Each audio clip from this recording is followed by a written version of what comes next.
The era of the big computer is officially dead, and Apple just held the funeral. For decades, we were taught a simple rule. If you want power, you need a massive tower. You need fans that sound like a jet engine, and a power supply that dimming the lights in your house when you turn it on. But as we speak, there is a silver box sitting in a testing chamber in Cupertino that is currently outperforming the most expensive Mac Pros from just 3 years ago.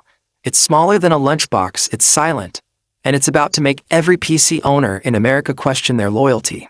This is the Mac Mini M5, and it isn't just a spec bump. It is a total architectural takeover. Before we dive into the terrifying benchmarks that are leaking out of the supply chain, we have to address the why. Why did Apple wait until the M5 generation to finally redesign the thermal footprint of the Mini? Why is the M5 Pro chip inside this tiny chassis beating the thermal limits of physics?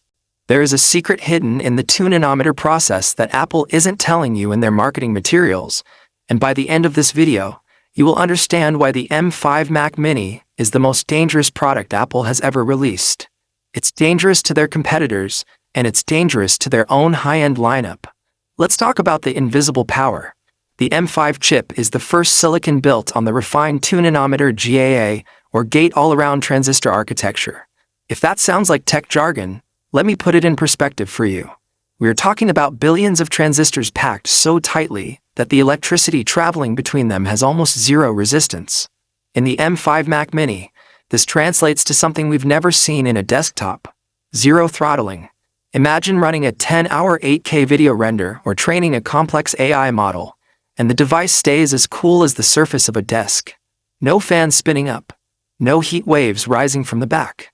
Just pure, silent execution. But the real shocker, the thing that has the tech forums in a frenzy, is the Unified Memory 2.0 system. For years, we've been stuck with 8 GB or 16 GB of base RAM, and Apple has been criticized for it. But with the M5 Mini, the leak suggests a fundamental shift.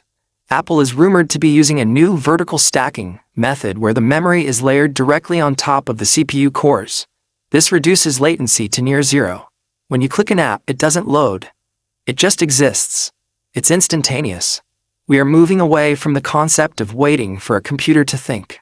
The M5 Mini thinks at the speed of your own thoughts. Now, let's look at the physical design, because this is where things get controversial. For years, the Mac Mini design was safe. But for the M5, Apple is reportedly shrinking the footprint even further while adding a feature everyone said they'd never do: front-facing modularity. Imagine a Mac Mini that doesn't just sit there, but acts as a hub for MagSafe data modules. Need more storage? You don't plug in a messy external drive with cables. You snap a specialized M5 SSD module to the top or bottom of the chassis via a high-bandwidth magnetic connector. It's clean, it's fast, and it's quintessentially Apple. They are turning the Mac Mini into a Lego system for professionals. But why should you care if you aren't a video editor or a coder? Because of the SiriOS integration.